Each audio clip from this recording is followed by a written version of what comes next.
Is a relationship between man and woman considered shameful or holy? When does a woman become a man's wife and at the same time become forbidden to other men? In what point? What is the most necessary action that establishes such a relationship? And the most essential question, what can we learn from marriage to your relationship with God? And it shall be at the end of the days that the mountain of the Lord's house shall be firmly established at the top of the mountains, and it shall be raised above the hills, and all the nations shall stream to it. And many people shall go, and they shall say, Come, let us go up to the Lord's mount, to the house of the God of Jacob, and let him teach us of his ways, and we will go in his paths. For out of Zion shall the Torah come forth, and the word of the Lord from Jerusalem. Hello, shalom, and welcome to another video explaining a bit on marriage and the rhythms of life for Noachite, for bringing more excitement and connection with God. Mazel tov, a wedding. How good it is to establish a new family. To set up a new family, as a matter of course, includes the desire to have more children, give birth, be parents, and raise the children. This is family. That requires creating a family unit with a father, mother, and children born to their relationship. A unit. The Torah prizes the act of being fruitful and multiplying.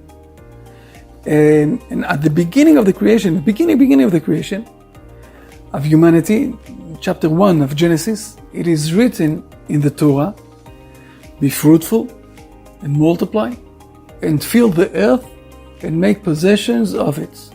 Thus, the relationship between man and woman, which other cultures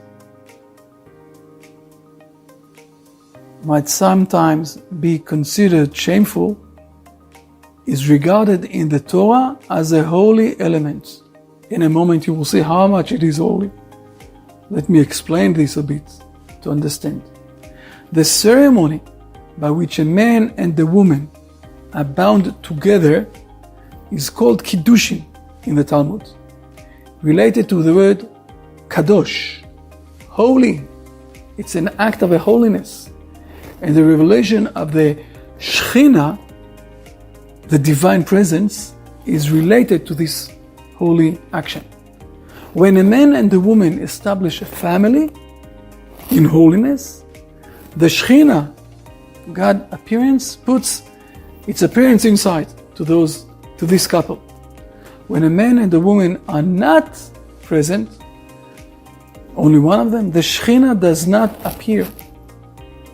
It seems that the Holy One, blessed be He, wants explicitly to reside within the family unit. Now the question is, how can this relationship be formalized? When does a woman become a man's wife and at the same time become forbidden to other men? What act exactly is bringing this situation? The Maimonides, the Rambam, the most significant Jewish rabbi in terms of halachic side, he wrote that before the Torah period, a man would meet a woman in the market. If he and she wants to marry, he would take her home and have her relationship with her, and she would become his wife. When the Torah was given, Israel was commanded that if a man wants to marry a woman, he must first take in front of witnesses, and then she becomes his wife. As it's written down, if a man takes a woman and has relations with her. So first of all, he needs to take her. Taking her is with a ceremony. A necessary action, taking or Kiddushin, holiness, establishes the relationship between man and his wife. It's a special action. This change is significant because it transfers from a natural status to a state of holiness. Judaism added a divine element to the family that is both a formal and social ritual.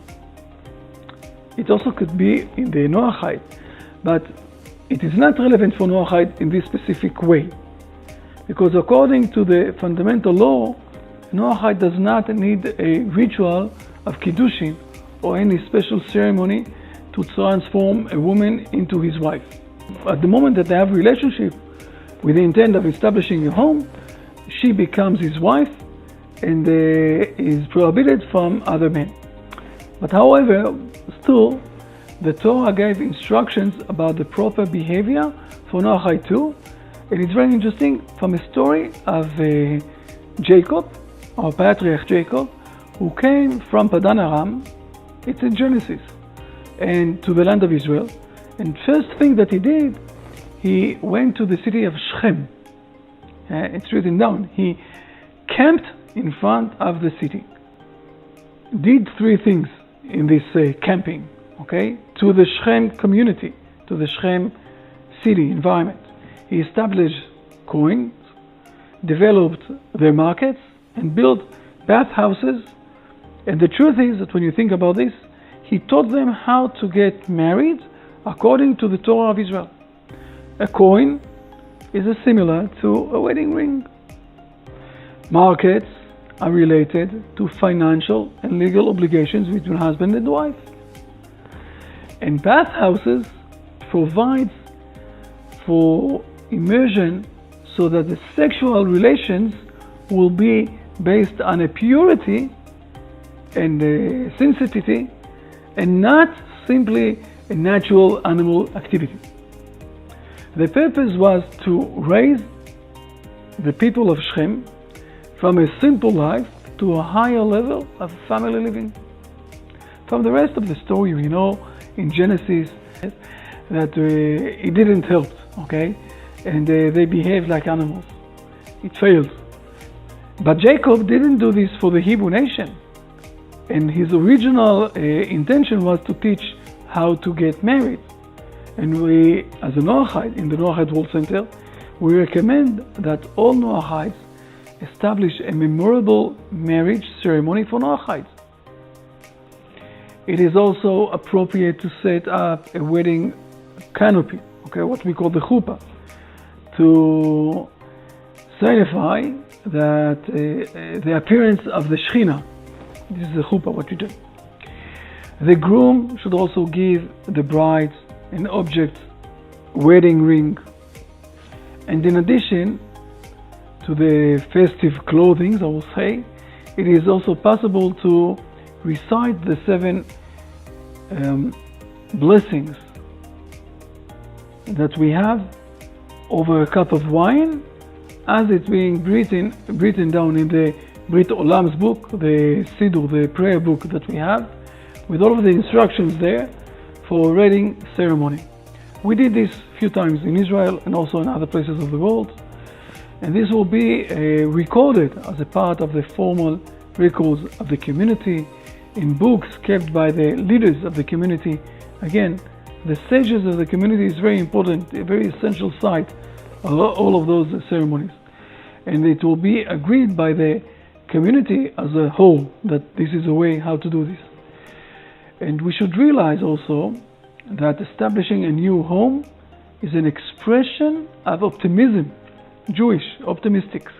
Okay, it is expression of love for God and understanding that the world is a good place where it is good to set up a new family and bring new life to this world, who have the ability and the image of God on one side and to repair the world on the other side. One part of the Jewish ceremony is to break a glass as a symbol of mourning for the destruction of the Holy Temple.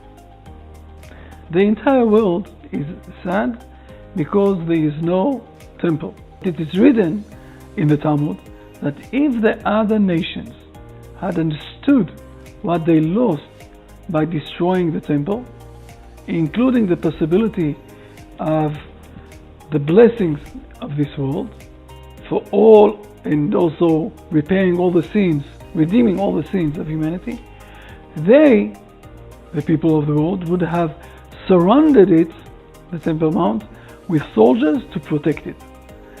So we suggest that a glass will be also broken at the Noahide's wedding canopy. What can a Noahide learn from a wedding ceremony? As we mentioned, it's not from the Torah, the ceremony, but it is bringing another step. And just as we can establish a family in holiness by doing an act of connection, you can deepen your relationship with God by making a personal pledge, accepting God of Israel to become your guide through the Hebrew sages. And in this way, the prophecy of Deuteronomy chapter 4 verse 4 of bringing more life, you say, but it says like that, but you who cleaved to God are alive, all of you this day. And you can find a link with all of the explanations on how to do this. And now that we understand how one and one, husband and wife too, are much more and much greater than two, full family, okay? We might feel too much above our head. This is where death is coming. And on this issue of death and much more, we will speak in our next Cycle of Life video. And you are more than welcome to join us. Blessings from Jerusalem.